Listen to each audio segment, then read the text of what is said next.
Bienvenue chez Cerveau Puissant, le podcast des phrases qui réveillent, un espace où l'on parle de ce qui façonne une vie, des peurs qu'on dépasse, des mots qui sauvent, des chocs qui révèlent, des valeurs qui tiennent debout.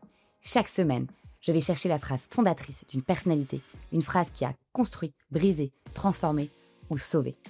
Parce que certaines paroles deviennent des boussoles, parce que tout commence par une prise de conscience, parce que chacun porte en lui une lumière en attente. Et j'ai la chance d'être soutenue pour ce podcast par l'agence de communication Surf.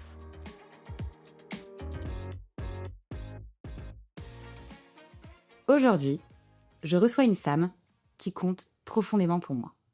Une femme que j'admire, autant pour ce qu'elle construit que pour la manière dont elle a tenu sa place, année après année, sans jamais se renier. J'accueille aujourd'hui Angélique Gérard. Angélique est une grande dirigeante, une femme de décision, de stratégie et de vision. Diplômée de l'INSEAD, experte reconnue en leadership, en expérience client et en transformation numérique, elle a marqué durablement le paysage de la tech et de l'entrepreneuriat français. Pendant plus de 25 ans, elle a occupé des postes clés au sein du groupe Iliad, Free, dont elle est cofondatrice. Directrice de la relation abonnée, présidente de 9 filiales, membre du comité exécutif, puis conseillère spéciale du président Xavier Niel, elle a été au cœur des décisions structurantes là où l'exigence est permanente et où l'erreur n'est pas permise. Mais ce qui me touche le plus chez Angélique ne tient pas à l'ampleur de son parcours. Ce qui me touche, c'est sa solidité intérieure, sa capacité à avancer quand le doute est là, à décider quand le silence est lourd, à tenir quand la pression est maximale. Aujourd'hui, elle préside la STEM Academy, organisme de formation à la cybersécurité et à l'intelligence artificielle. Elle est également cofondatrice de Women in STEM Europe, engagée pour une meilleure représentation des femmes dans les filières scientifiques et technologiques. Business Angel engagée, classée parmi les 5 femmes Business Angel les plus influentes en France, elle accompagne de nombreux entrepreneurs dans leur trajectoire de croissance. Multiplement récompensée, et vous aurez compris pourquoi, décorée de l'Ordre national du mérite, classée parmi les femmes les plus inspirantes par Forbes, elle n'a pourtant jamais confondu reconnaissance et vérité. Elle sait que le pouvoir n'est qu'une vitrine, mais également aussi une charge humaine et une charge morale. Auteure engagée, elle écrit pour questionner notre rapport à l'économie. Prochainement, tu prends la présidence du cercle 288, un cercle confidentiel de dirigeants et d'entrepreneurs. Tu deviens également égérie, et tu nous en parleras sûrement dans une grande campagne qui te tient à cœur. Et aujourd'hui, dans Cerveau Puissant, j'avais envie de t'offrir un espace différent. Un espace pour parler de mental. Celui qui forge dans les épreuves, dans le désert, et on va comprendre pourquoi, dans l'effort et dans le doute. Je suis très heureuse et très touchée de recevoir Angélique aujourd'hui. Bienvenue Angélique. Bonjour Claire, merci beaucoup pour toutes ces éloges en fait et ces mots touchants à mon attention, merci. C'est dur de te résumer, pour le coup, ça c'est vrai que c'est un travail, il faudra un moment que j'arrive à faire en peu de mots qui tu es, mais c'est vrai que tu as un parcours impressionnant. Mais ce qui m'impressionne le plus, et je le disais, c'est vraiment la force de ton mental. Et c'est de ça dont on va parler aujourd'hui. Alors, chez Cerveau Puissant, on commence toujours de la même manière. Est-ce que tu peux avant tout nous partager ta phrase fondatrice, ton mantra, celui qui explique la femme que tu es aujourd'hui? Alors, j'ai 2 mantras en fait. J'ai un mantra du quotidien que j'applique mais vraiment tout le temps. Très souvent, voilà, quand je commence à me poser une question et qu'elle commence vraiment à prendre un peu plus de poids, je me dis, mais quand il y a un doute, il n'y a pas de doute. Et en fait, ça se confirme toujours, c'est-à-dire que si à un moment donné, j'ai trop douté sur une prise de décision, la décision ne s'avère pas, en fait, positive. Et donc aujourd'hui, je fais en sorte, voilà, de me dire, s'il y a des doutes, Angélique, n'y va pas, c'est pas une bonne chose. Donc ça sert à rien d'aller là où on n'est pas sûr. Donc moi, j'aime bien effectivement tracer mon chemin et avoir la certitude. Parfois, je peux quand même, tu vois, avoir des petits doutes, mais pas globalement de me planter. Ça n'arrive plus, ou en tout cas assez rarement. Et puis mon deuxième mantra, il est plus professionnel en fait. C'est que je pense qu'il est important finalement ces intelligences multiples qui nous caractérisent aujourd'hui, qui sont conjuguées avec du talent, de la performance. Je pense que c'est ça en fait qui fait naître des transformations profondes créatrice de valeur. Et donc ça, dans tout ce que je fais aujourd'hui, dans les décisions que je prends, je m'assure toujours en fait de ce que je fais, de cet alignement, pourquoi je le fais, avec qui je le fais, comment je le fais et dans quel temps, au sens global, je vais le faire. Et je pense que c'est important en fait de valoriser ces intelligences multiples. C'est les intelligences relationnelles, situationnelles, émotionnelles, créatrices, voire même corporelles, puisque notre corps parle aussi pour nous. Et c'est d'associer tout ça pour effectivement faire de la création de valeur durable. Alors tout ça, c'est effectivement très impressionnant parce que c'est un développement de skills très important. Est-ce que tu l'as toujours eu en toi ou c'est quelque chose que tu as réussi à développer? Est-ce que tu pourrais nous dire quand? Alors en fait, c'est une question intéressante parce que je suis pas sûre en fait de l'avoir conscientisé en tant que telle, mais plutôt d'avoir découvert, notamment que j'avais cette grande intelligence émotionnelle. Et donc de me rendre compte dans mes activités que j'étais ce leader avec ces quelques intelligences multiples. Et je pense qu'aujourd'hui, en fait, ce sont sans doute les plus belles intelligences parce que on le voit, les cabinets de chasse de tête vont chercher des gens qui ont développé ces soft skills. Avant, on allait chercher de l'expertise métier, du savoir-faire pur et dur, tu vois, du technique. Aujourd'hui, on vient plutôt nous chercher pour ce qui nous caractérise au travers de ces intelligences, parce qu'on a cette capacité en fait d'adaptation, quelle que soit la situation. Et donc ça, c'est précieux aujourd'hui pour une organisation. Donc je l'ai découvert, je l'ai travaillé avec le temps. Voilà, en tous les cas, j'espère les faire vivre dans mon quotidien autour de moi et j'essaye de m'assurer effectivement de faire vivre ces intelligences. Effectivement, dans tout ton parcours personnel et professionnel, on voit qu'il y a cette force quand même que tu as toujours eu en toi. C'est ce que tu appelles d'ailleurs la force de ton mental. Est-ce qu'on peut en parler aujourd'hui? Alors récemment, tu as fait quelque chose d'assez extraordinaire, inattendu, et tu te donnes aussi beaucoup de challenges. Tu as couru 120 km dans le désert péruvien en autosuffisance alimentaire. Pourquoi t'es-tu lancé dans ce défi? Et peux-tu nous expliquer quel était-il? En fait, toute ma vie est jalonnée de défis. C'est-à-dire que j'ai toujours eu des challenges plus ou moins importants. Hein. Ils sont pas tous, pas tous les matins, je me lève en me disant je vais faire un truc complètement crazy. Donc pourquoi celui-là? Pourquoi 120 km dans le désert d'Ica, qui est un des déserts les plus arides au monde? Parce que j'ai eu 50 ans en fait l'année dernière et je me suis dit pour mes 50 ans, qu'est-ce que je peux faire? Alors tu vois, certaines vont aller chez le coiffeur changer de coiffure. Moi, j'ai décidé effectivement de faire ces 120 km en autosuffisance alimentaire. Donc concrètement, j'ai passé 4 jours dans le désert. Je portais un sac à dos avec mon alimentation des 4 jours, ma tenue pour la nuit, parce que dans le désert, il fait froid. J'avais une seule tenue pour la journée, donc la paire de chaussettes de tous les jours, le sous-vêtement de tous les jours. C'est celui que j'ai mis après chaque nuit dans le désert. Donc, faut quand même se préparer à ne pas se laver. Donc, quand on a une hygiène irréprochable, c'est assez compliqué de vivre ce type de moment. Il faut se préparer techniquement, parce qu'un sac à dos pour un marathon des sables, ça se prépare. Il faut se préparer physiquement et il faut se préparer mentalement. Et ça, c'est vraiment un truc assez incroyable à vivre.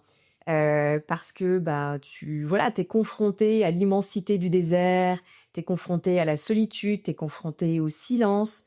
Il y a vraiment pas âme qui vive en fait dans le désert d'Ica. Tu vois, j'ai vu quelques condors dans le ciel, j'ai vu des gros scorpions blancs, mais globalement tu vois pas un Péruvien. Donc personne ne s'occupe de cette zone dans le monde, sauf le Marathon des Sables qui organise cette course. On était 300 participants, il y avait quand même 140 femmes, donc j'étais très étonnée et ravie de voir qu'il y avait presque une parité sur ce marathon des sables. Mais voilà, c'est tu avances avec toi-même, il y a une forme d'introspection. Je m'étais dit, je vais peut-être écouter de la musique, donc je vais prévoir parce que c'est long quand même. Et puis finalement, non, je n'ai jamais écouté de musique, j'ai toujours été avec moi-même à avancer en fait et à comprendre qu'il fallait que je visualise en fait des points qui me permettraient d'arriver au bout. Alors, j'ai pas beaucoup douté, mais j'avoue qu'après 2 jours, j'avais fait 95 bornes. Il faisait 38 degrés. Le premier jour, j'avais les pieds déjà complètement défoncés. Hein, donc, au moment où on se parle, tu vois, il me manque quelques ongles sur les pieds. C'est pas très glamour. Et donc, pour ceux qui nous écoutent et qui me croiseront cet été en nu-pied, voilà, il y aura sans doute un petit clin d'œil lié à ça. Tu peux mettre des capsules. Je peux mettre des capsules. Ouais, bien sûr. Je suis sauvée. Hein. Tout va bien. Et puis, évidemment, c'est très physique. T'as de la dermabrasion, le sac à dos te brûle les épaules, donc t'es à vif sur les pieds, sur les épaules. Ah, puis les vêtements peuvent te cisailler s'ils sont pas optimaux. Alors, c'est ça aussi la préparation technique. Tu as raison, c'est que les coutures, en fait, si elles sont trop importantes, elles te brûlent la paume. Donc, c'est pareil au niveau de l'aine. Tu vois, tout est étudié. Hein. Vous êtes en équipe? Non, on n'est pas en équipe. Je m'étais dit, je vais peut-être finalement trouver des coureurs qui auront le même rythme que moi. En réalité, j'ai fait mon marathon des sables seul. J'ai des coureurs qui m'ont dépassé. J'ai eu la fierté d'en dépasser aussi. Et c'est amusant parce que ce mental, en fait, au bout du le deuxième jour, on avait une journée à 63 km avec un dénivelé positif de 1900 mètres.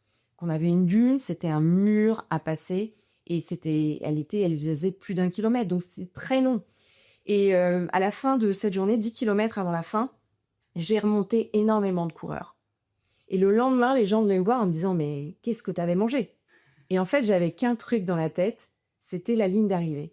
Et donc, je ne voulais que rien me stoppe. Je l'avais visualisée, je la voyais, elle était loin, je savais qu'elle était là. Et donc, je fonçais. Et c'était amusant que le lendemain, on m'en parle et qu'on me dise « Bah ouais, en fait, j'avais un mental d'acier. » J'avais compris comment avancer sur cette épreuve. C'est la technique des grands sportifs, d'ailleurs, on te dit toujours visualise la victoire, visualise le but, visualise l'avant. Exactement. Et c'est assez intéressant, en fait, de se projeter sur toutes ces techniques-là. Mais on va peut-être en parler après. Et donc, voilà, c'est une grande fierté de l'avoir fait. Donc, évidemment, je l'ai fait, vous l'avez compris, c'était un challenge. Et donc, j'ai un prochain challenge. Et donc, je pars l'année prochaine, avril 2027, sur le Legendary, où je ferai 260 km dans le Sahara, 48 degrés, autosuffisance alimentaire pendant 6 jours. Impressionnant. Donc, je vous donnerai peut-être des nouvelles. Complètement, on suivra ça. Alors, ce qui est drôle, c'est que moi, je te connais bien. Et dans cette image du désert, on va forcément sur un terrain, tu es très spirituelle, pour ne pas dire extrêmement croyante. Moi, dans cette image du désert, toi toute seule pendant 4 jours, est-ce que tu n'as pas aussi été chercher une forme de palier personnel, de palier spirituel? Est-ce que c'est ça aussi ou pas du tout? Alors en fait, pas du tout. Vraiment pas du tout.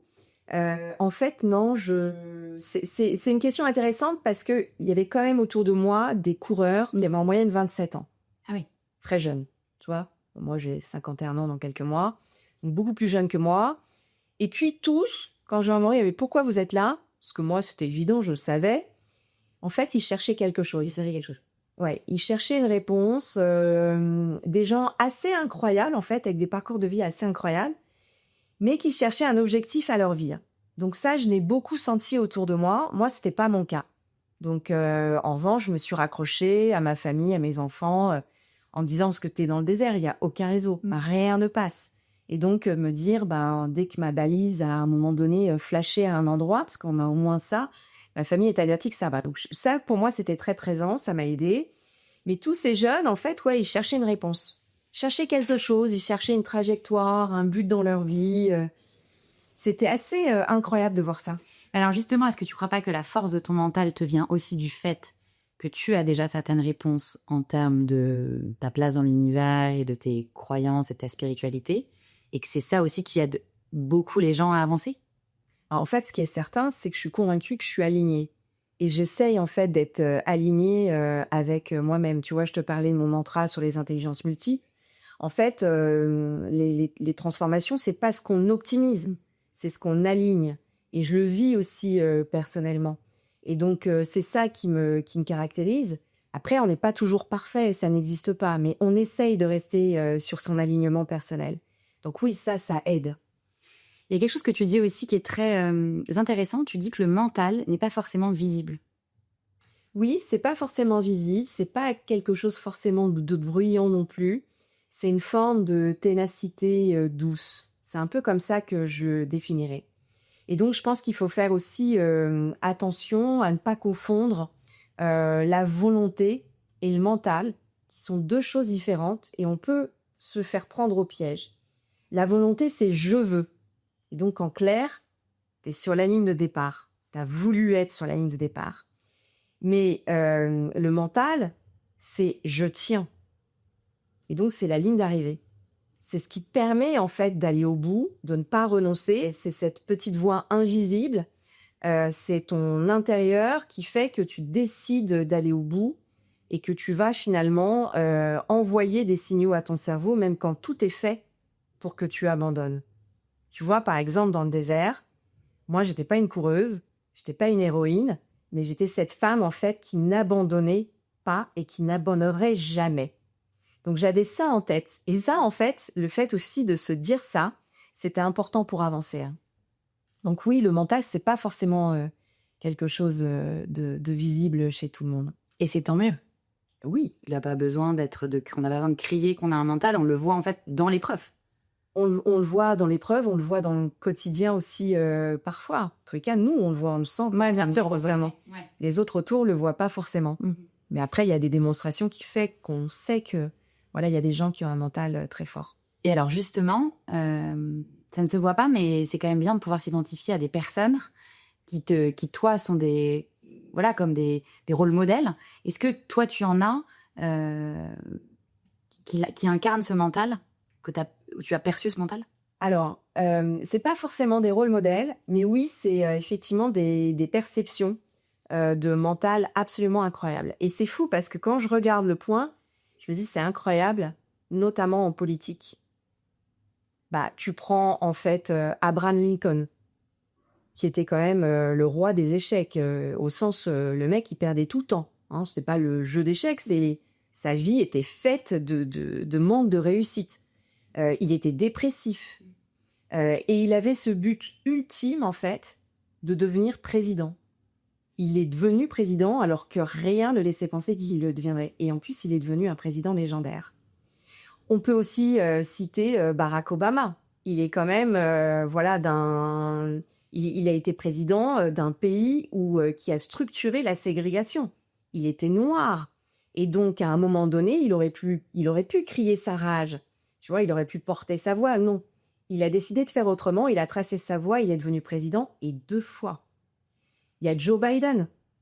On s'est dit, mais il sera jamais élu. Il est trop vieux. Il est trop vieux. Enfin, tu vois, personne n'y croyait. C'est pas sa forme physique qui a fait la différence à Joe Biden. C'est son mental, c'est sa résilience à toute épreuve. Quand tout était contre lui et fini. Il y a 2 autres personnages politiques que j'aimerais citer. C'est Trump, qu'on aime ou on n'aime pas. Bien sûr. Il est parti de rien et il a dit « je vais vous montrer que c'est possible ». Et donc, il a été élu 2 fois. Et puis, on en a un en France, qui a quand même été le plus jeune président de la République, c'est Emmanuel Macron. Que personne n'arrive à venir en plus. Enfin... Zéro réseau. Banquier de chez Rothschild. Il n'a pas attendu, en fait, qu'un parti l'adoube. Il a créé le sien. Et il avait cette obsession de devenir président. Il est devenu président. Et quand tu regardes d'autres exemples, moi j'aime beaucoup aussi parler de Philippe Croizon, qui est pour le coup un sportif à mes yeux, que j'ai eu l'occasion de croiser. Philippe Croizon, c'est cet homme, sans bras, sans jambes, qui décide de traverser la Manche. Tout le monde lui dit que c'est impossible. Ouais. Mais qui peut dire aujourd'hui que c'est impossible en étant amputé de ses 4 membres? Et puis tu as aussi, pour citer notamment une femme, c'est Trista Shores, qui est aveugle et qui est l'athlète olympique la plus record parce qu'elle a 55 médailles, 41 d'or. Et à chaque fois en fait qu'elle prend une ligne de départ, on se dit c'est pas possible, elle va pas pouvoir le refaire. Et qu'est-ce qu'elle fait? Elle répond par un nouveau record. Tu vois, elle s'arrête pas juste à la victoire, elle rebat un record. Et tous ces gens-là en fait, ils nourrissent un mental d'acier. Ils ne doutent pas de leur capacité, ils ont un objectif. Et c'est important de ne pas se disperser. Tu vois, c'est comme si tu mets un couple qui divorce, ils n'ont pas d'enfant, mais ils ont un chien. Et puis ils partent dans 2 directions opposées, et puis tu as le chien au milieu.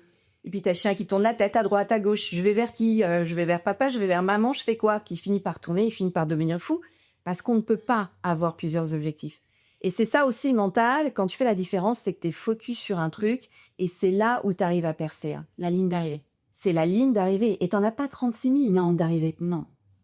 Est-ce que le mental, pour toi, ça se verbalise? Parce que il peut être invisible. C'est en général que l'individu qui le ressent. Mais est-ce que dans ta manifestation et ta visualisation, tu considères que c'est bien aussi de dire « je serai président, je serai là ». Est-ce que tu le fais, toi? Alors, c'est peut-être quelque chose que je n'ose peut-être pas assez dire. J'ai plus une stratégie sous-marine. Silencieuse.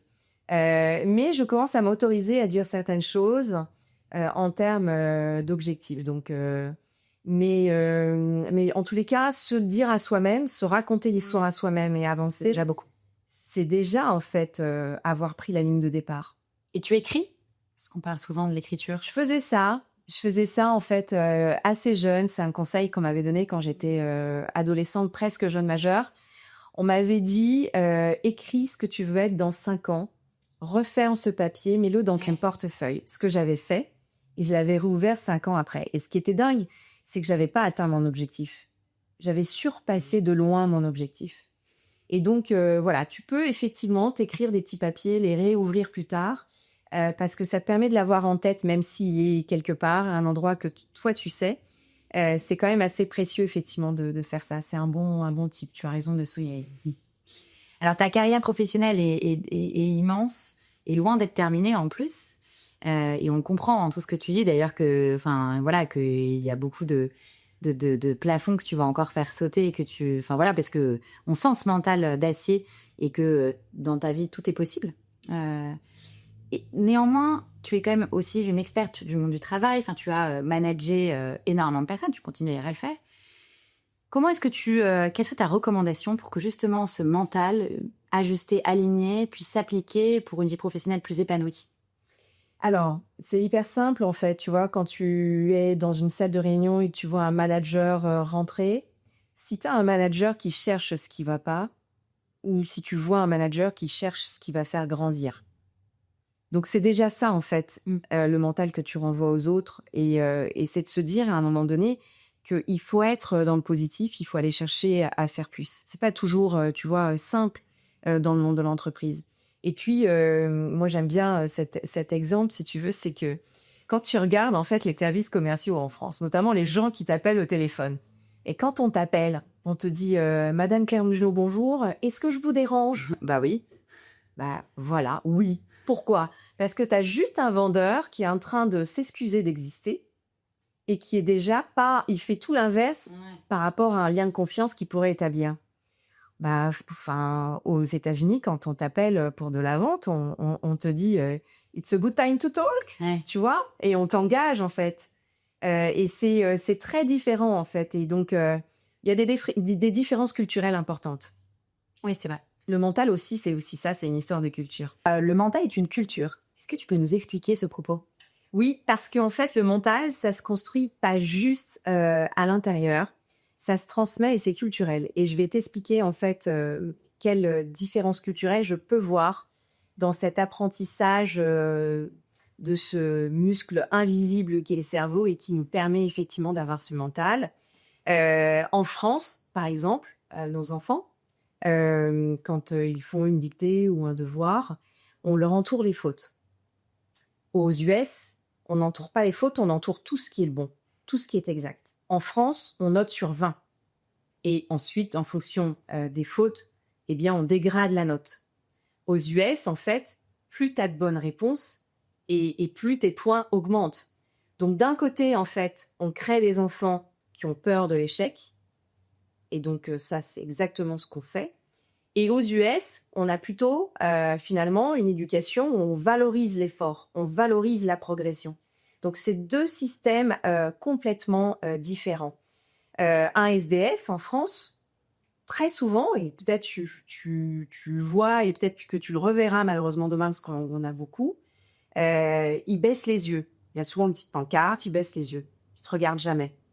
Un SDF aux US, il te regarde droit dans les yeux et il te dit « Do you have a buck? Do you have a doll ?»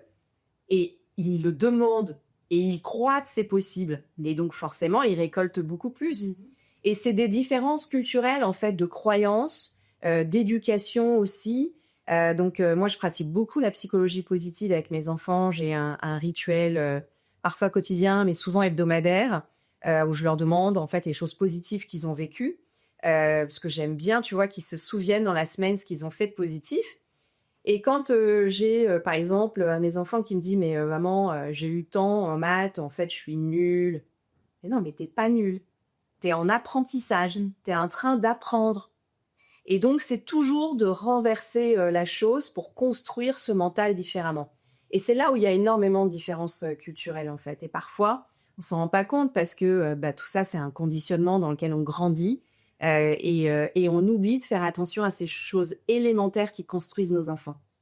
Tu fais bien de le rappeler et tu sais que c'est l'éducation. Moi, j'ai des enfants en bas âge et c'est vrai que c'est très important. Moi, je pense que j'ai été dans une culture, effectivement, souvent du positif. Et c'est vrai que je suis d'accord avec toi, l'éducation a 2-3 peut-être choses à revoir pour ne pas les brimer trop tôt et leur dire justement que l'audace, le mental, que tout est possible, tout ce que tu dis en fait, Absolument. via ce marathon qui illustre exactement en fait la femme que tu es et qui t'a permis de franchir tellement d'étapes.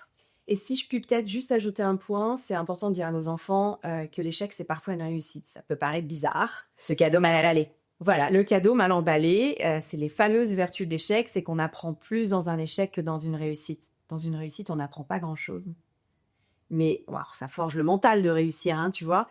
Mais dans l'échec, on apprend. Et donc, quand on est capable de décortiquer avec eux et de leur montrer, en fait, que dans cette erreur, il y a plein d'apprentissages et qu'en fait, on est juste en train de se booster pour la suite de la vie, c'est juste canon. Alors justement, il y a quand même beaucoup de gens qui te disent « Mais moi, j'y arrive pas. J'arrive pas à l'épuiser dans mon mental. » Comment tu l'expliques et qu'est-ce que tu recommandes?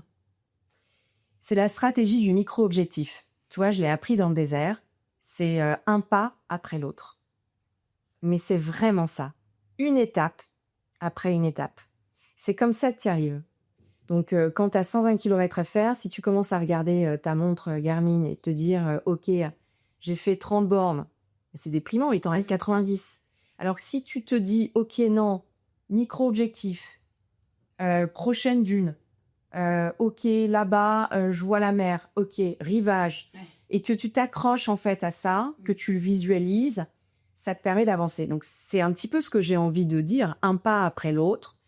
Faut pas mettre la charrue avant les bœufs parce que on finit par s'essouffler, perdre de l'énergie. Faut avancer progressivement, faut pas renoncer. Il faut respirer aussi.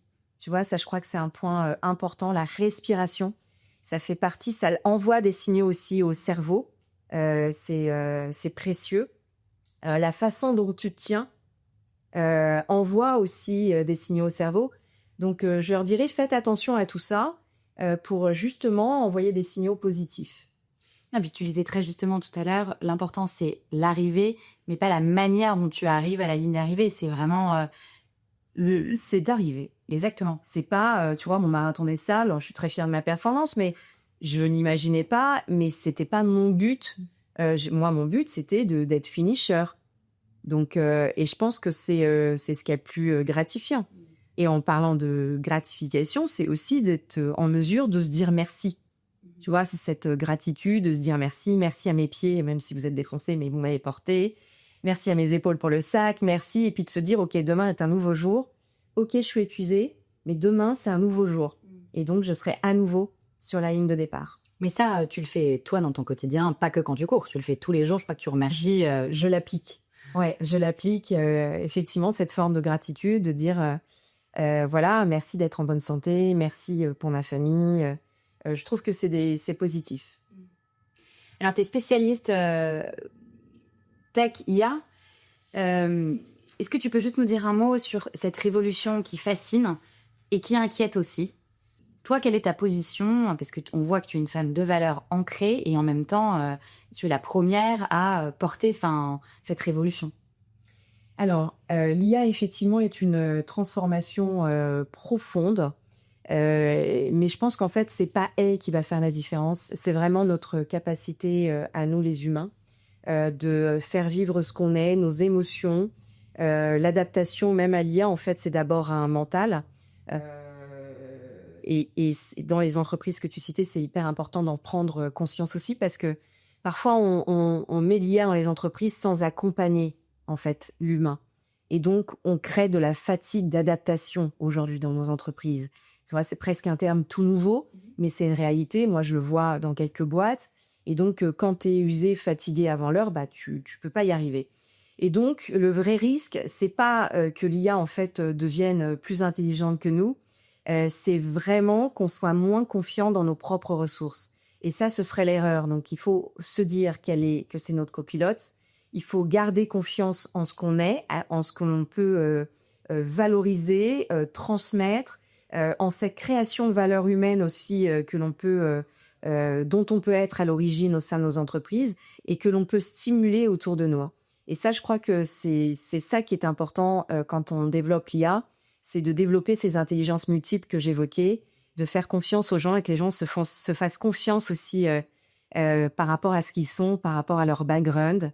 Et qui continuent à apprendre. Tu vois, je pense que en fait, il faudra avoir un diplôme d'apprenant permanent. Moi, j'apprends constamment, je me forme, je fais plein de trucs. Et puis cette curiosité, tu l'as dit, cette curiosité de creuser. Ça fait partie du mental. La curiosité, tu fais bien de dire. Alors, une de tes autres missions, c'est la place des femmes, notamment donc les femmes et les STEM, qui est aujourd'hui 50% quasiment de ta vie avec Women in STEM. Est-ce que tu peux nous en parler? Pourquoi c'est important de défendre la place des femmes et tout ce que tu mets en place actuellement? Alors, ça aussi, c'est du mental. Parce que tu vois, je suis pro bono à 50, 60% de ma semaine aujourd'hui. Je pourrais tout à fait mieux gagner ma vie et me dire, bah, enfin non. Mais j'ai juste conscience, en fait, qu'il faut y aller et qu'il faut que les gens se rendent compte de la situation dans laquelle on se trouve. Alors, c'est quoi cette situation?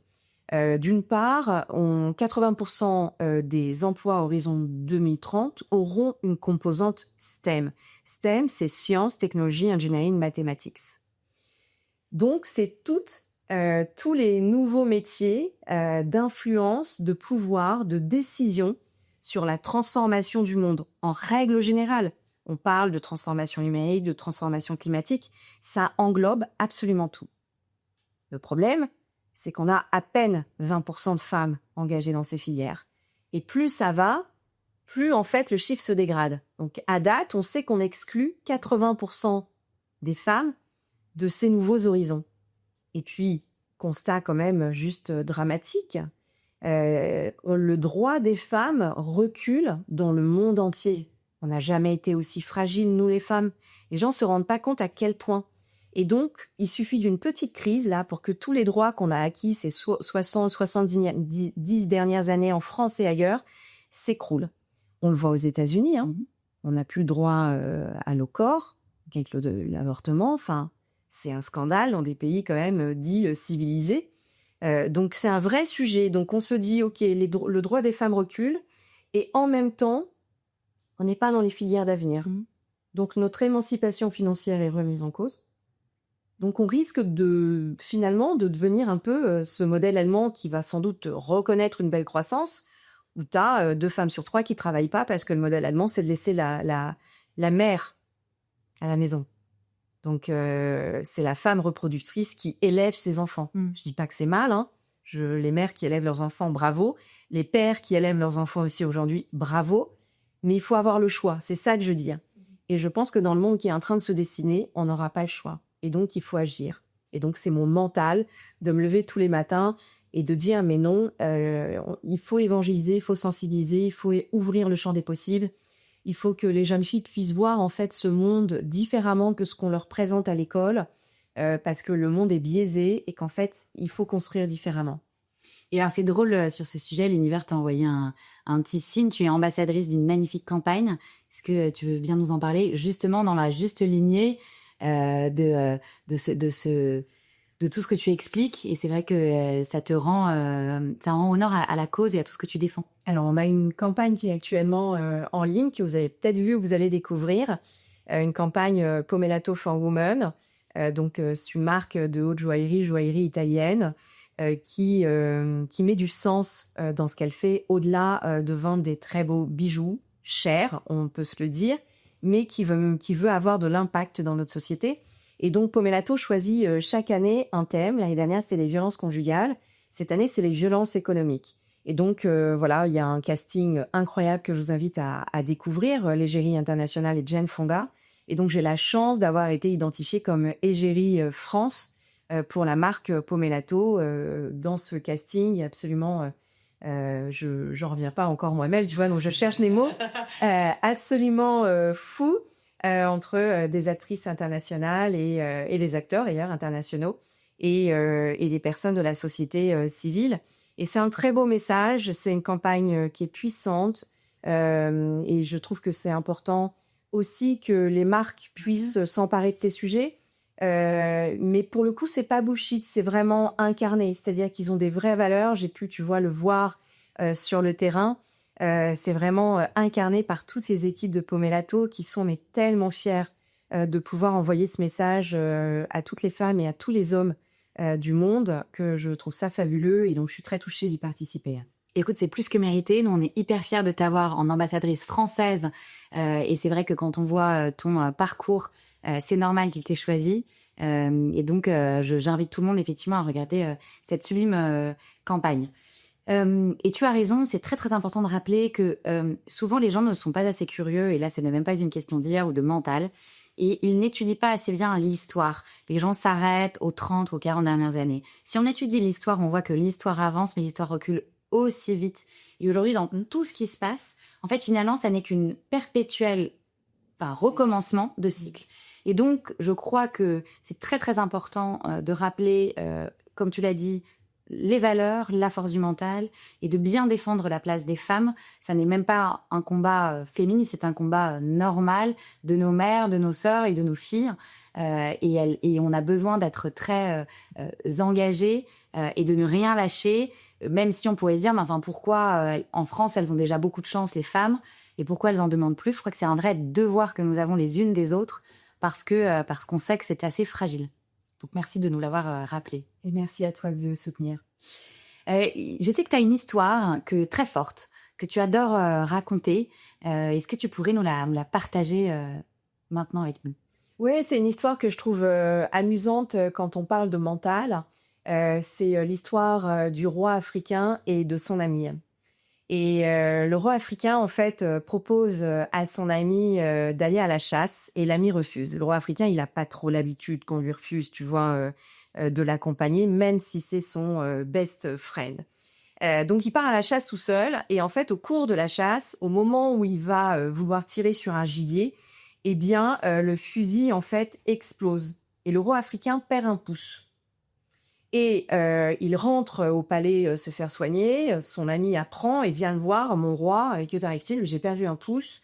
T'étais pas là. Mon roi, c'est grâce, c'est une grâce.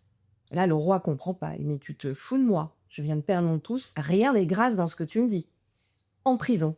Et donc, il fait enfermer son ami, pensant que ce dernier, effectivement, ne compatit pas réellement à ce qui lui arrive. Et puis, l'ami est en prison. Le roi, en fait, vit sa vie. Et puis, il se dit, je repars sur une chasse quelques mois après, dans des contrées encore un peu plus lointaines. Et là, il se fait kidnapper par des cannibales. Et donc, le roi doit être mangé. Sauf que les cannibales se rendent compte qu'il est imparfait.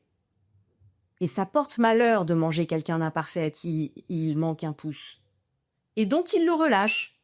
Le roi rentre au palais et se dit, c'est quand même incroyable. Il va voir son ami en prison, qu'il fait lui-même relâcher, en lui disant, écoute, voilà ce qui vient de m'arriver. Et donc, parce que je n'avais pas de pouce, les cannibales n'ont pas voulu me dévorer. Et finalement, tu avais raison. Et donc, l'ami lui dit, mais tout est grâce, mon roi. Et il lui dit, mais arrête avec ta grâce, arrête avec ça. Et l'ami lui dit, mais non, mon roi, tout est grâce. Parce que si j'étais venu avec toi à la chasse, moi, j'ai tous mes doigts. Tout est grâce. Et en fait, qu'est-ce que ça raconte, cette histoire? C'est ce sentiment puissant de se dire que il faut se raconter des histoires, même dans des moments difficiles, et que finalement, on peut transformer tout ce qu'on est en train de vivre. Et c'est ça aussi, le mental. c'est d'arriver à transformer des vérités différemment. Et je trouve que c'est une jolie histoire qui le démontre. Magnifique histoire. Moi, c'est ce que j'appelle le cadeau mal emballé. De cadeau mal emballé, c'est pas mal aussi. Et donc, c'est très, très rare à raconter. Et tu as raison, de manière, quand on était enfant, on nous racontait des contes, puis des paraboles. Et en fait, c'est toujours important d'avoir cette âme, en fait, curieuse et surtout d'aller plus loin que ce qu'on voit, parce que la vie nous veut du bien et la vie nous envoie parfois de très bons signaux et notre mental est capable de bien plus de ce qu'on imagine. Si tu voulais résumer, toi, le mental en une seule phrase, laquelle choisirais-tu ? C'est compliqué, mais je dirais que le mental, c'est pas ce qui te rend invincible, en fait. Le mental, c'est ce qui te permet de ne pas abandonner. C'est comme ça que je le formulerais.